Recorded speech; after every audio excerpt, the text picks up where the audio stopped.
The Osters are complete, and as one of your dear friends would say, victory! Also, hashtag suck it.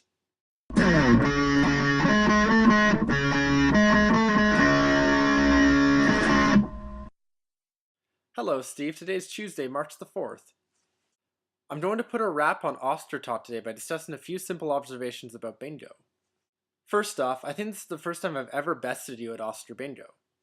I used to simply just show up to the Oster parties woefully unprepared and get whooped by ya. But not this time. Second, while it was a victory for me, it was a loss for underdogs, and that's somewhat disappointing.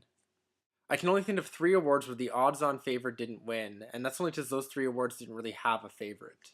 Those being Best Live-Action Short Film, Best Animated Short Film, and one of the ones I picked correctly, Best Documentary.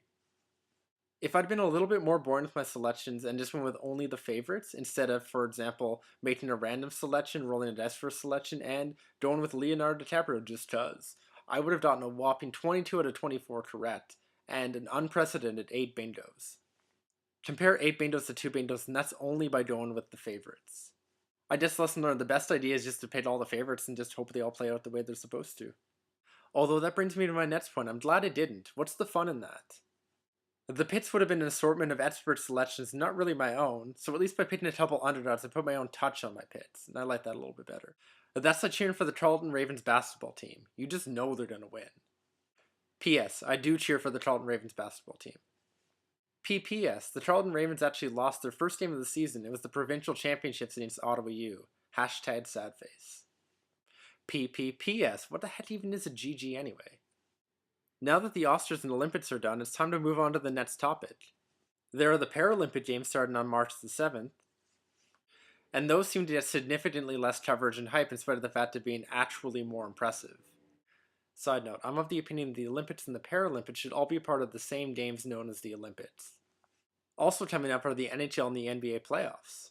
Notably for you and most Canadians, the chase for the Stanley Cup. For starters, are you aware that tomorrow is Statuatory Canadian holiday NHL Trade deadline day? A day when millions of Canadians call and sit in order to sit around and watch as broadcasters sit around and wait for NHL trades to happen. It's a barrel of fun. Mix that in with some roll up the rim and you have a truly Canadian way to spend your morning and afternoon.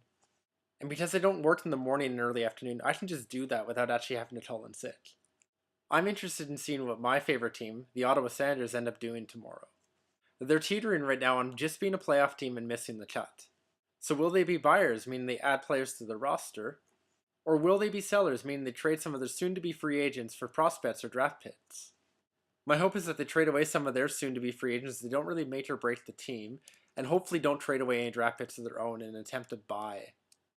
I might just grab a Timmy's tomorrow morning and see how it all plays out. What time is it now? Chess time! Knight from C6 to A5. Chess is about predicting your opponent's move. There are 2 moves that I think you might do, and for both of those moves, I am 99% sure my next move is going to be something that I've already planned out for a little bit. I want you to think about what that move might be. In other words, how well can you predict what's coming?